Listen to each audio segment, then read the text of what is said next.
Mabuhay! I'm Chanel Reyes and you're watching Chanel's channel. Singapore, 再见，谢谢。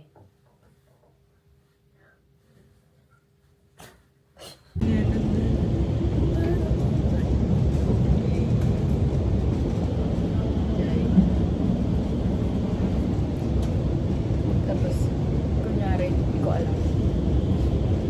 Pero hawak mo. May music.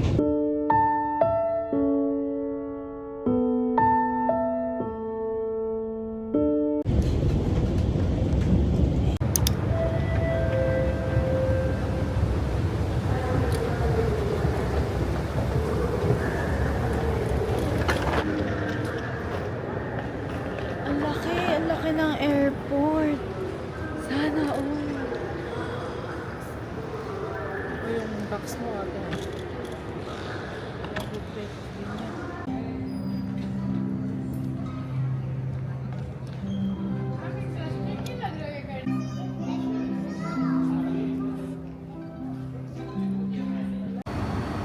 May Skytrain naman pala. Naglakad pa tayo ng 28. Arrival natin.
Beef noodle.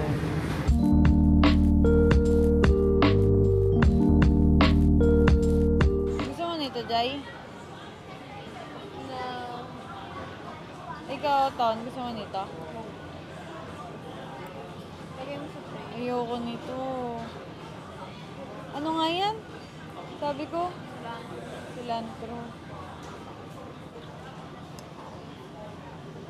Taste muna natin yung soup.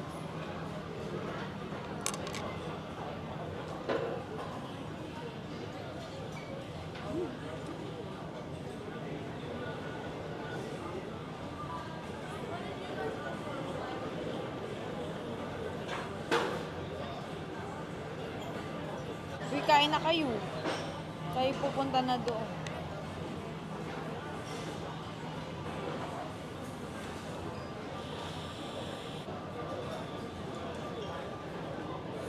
Wow.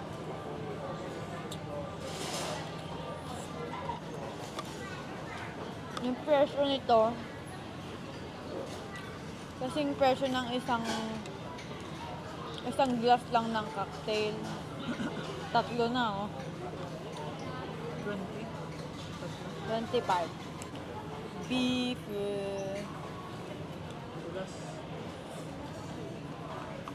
Lambot ng karne.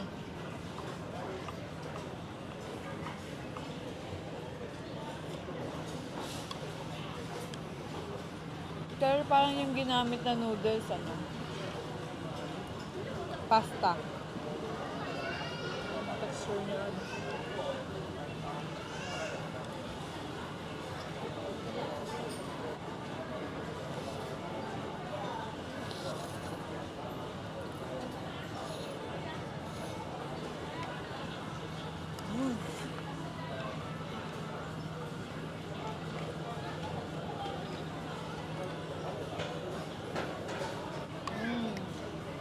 Pinakuha namin ni Jera bundle. Parang nabawasan lang ng $2. Parang ganun. Ano tawag dito? Beef noodles? Udon beef noodle.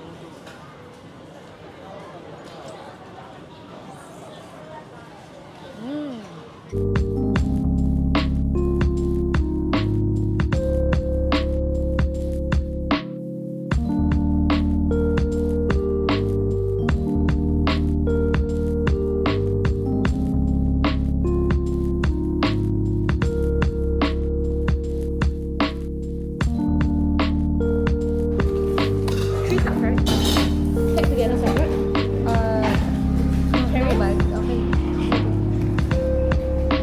Magaganon na tayo.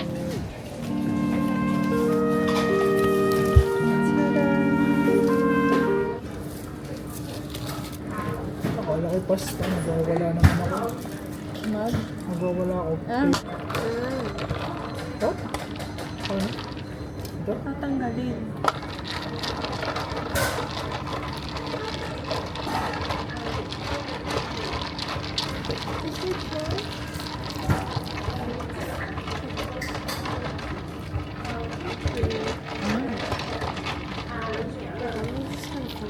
Sarap. Sarap.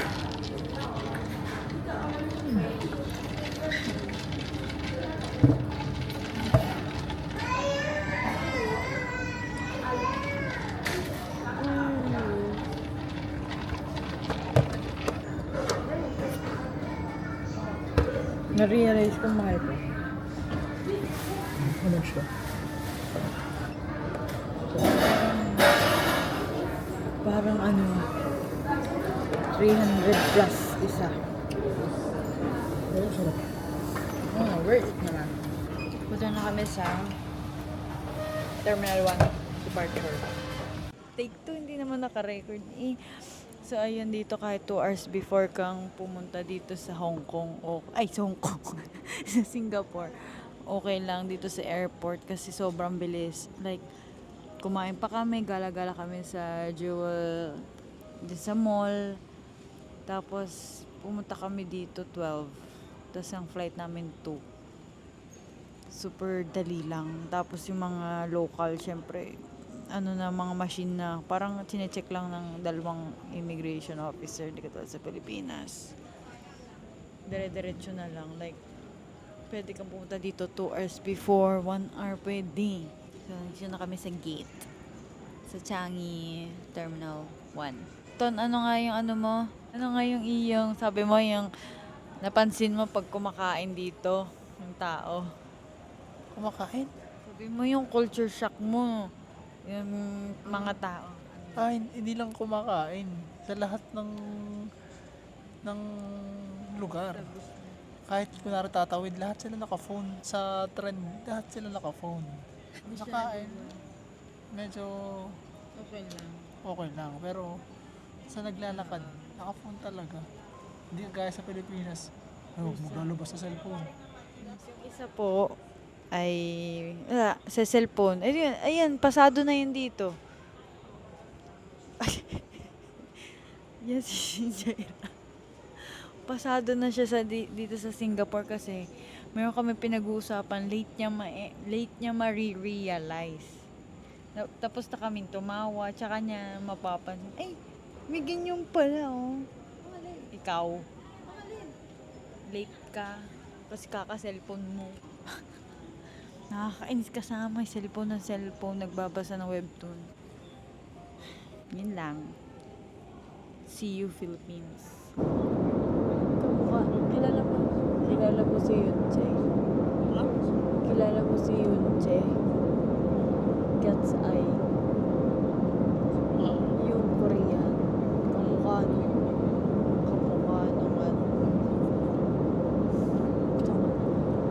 sa mata. Turbulence. Itong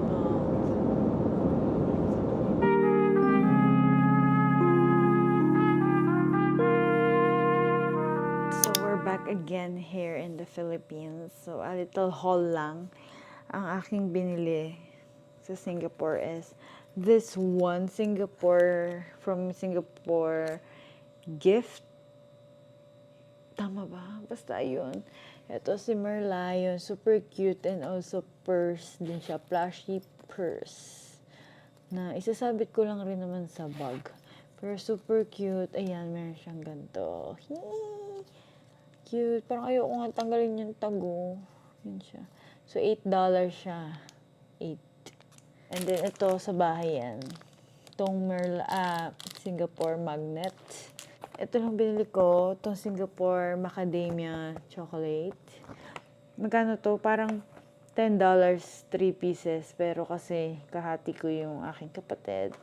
Bumili kami sa Bicheng Hyang. Bicheng Hyang. Ng pork jerky. Pork. I'm so sorry, mommy. Pork siya na pieces na ganun. Sobrang mahal nito. Yung as in yung kinikilo per kilo. Ito kasi is $12. 12. Gusto ko lang naman itry ito. Hati kami ng kapatid ko dyan. Itong magandang duster na nakita ni Daddy sa apartment ng ibang bahay. Sorry. Nakita niya to. Handy duster extendable. Tapos may refill na 12 pieces. Yun lang. Ay, ito. Strawberry chocolate. Yung parang sa Lindor. Parang $4 to. And then, syempre, wala pa ang t-shirt. Singapore t-shirt. Yun lang. Ay, meron pa isa. Wait. And then, ang Pandora charm. Tig-isa kami ng kapatid ko. Si Merlion. Yan, $53. 53. Pero sale na yun. Ang original price niya ay 163. So, ayun lang naman ang aking mini haul. So, for my final thoughts sa Scoot Airlines is, mas bet ko yung Scoot Airlines. Like, smooth lang yung naging biyahe namin with Scoot. As in, sobrang bilis ng process.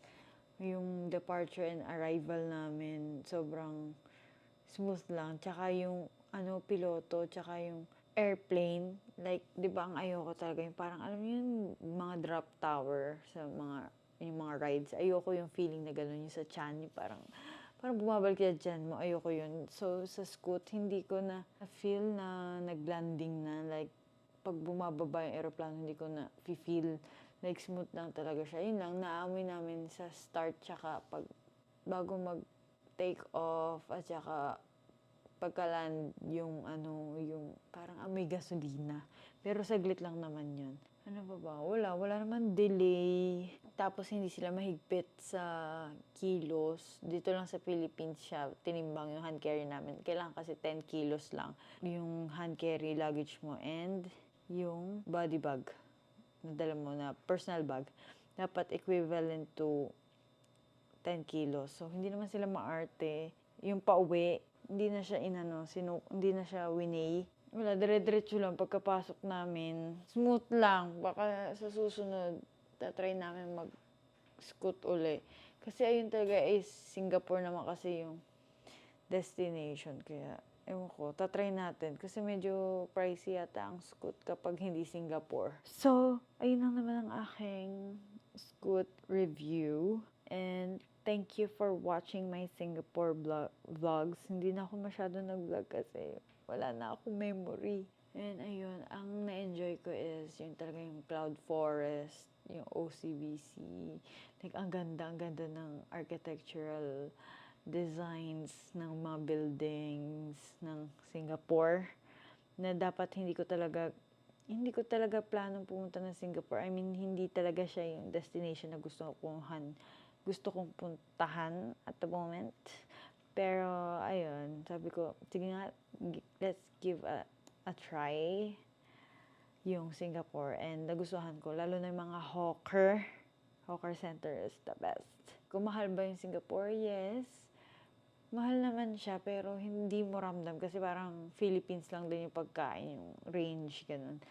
Yung mga bilihin, oo, mahal. And convenient ng mga transportation, yung bus and train. Super mura lang per day. Siguro per day nakaka 300 pesos kami. Tap lang, balikan, ganun. Kasi ang gamit ko lang is credit card. Tapos yung sister ko yung Visa, GCash card. Tapos pinahiram ko yung cousin ko ng Visa, Maya card ko. Tapos sa hotel namin, okay lang yung hotel namin. Ayoko lang is yung paggabi na. Kasi sa lang kami nagstay. Pero okay naman siya yung hotel. Okay na rin naman. Tapos sobrang ganda lang. Uwi ko sa Pilipinas. Pag uwi ko may nakasalubong kaming mga Hapon na magbabakasyon dito sa Maynila. Ang popogi. 3 sila. Yung pagod na pagod ako. Tapos nakita ko sila nasa may harap ko. Doon sila nag-aantay ng Grab yata yun. Tapos ang pogi. Ang pogi. Parang nawala yung pagod ko. And I super enjoy Singapore. I love Singapore. Like, hindi siya stress. Hindi nakaka-stress lahat. Yun lang, yung weather kasi umuulan. And thank you, Mom and Dad, for this Christmas Christmas gift trip. Kasi hindi sila uuwi. So, ayun na. Kami na lang nag-Singapore. Yung mga tao doon, hindi kayo mahihirapan kasi they speak English, nakakaintindi sila, nakapag-converse sila. And, ayun lang, mababait naman yung mga tao doon, matutulungin. Yun lang, very diverse ang Singapore, like Indian, Chinese, Mali, super like amazing. So, hope you enjoy my vlogs, my Singapore trip, and hope you subscribe and like and comment, like kahit ano, kahit heart. So, yun lang. See you on my next travel. Bye! 再见!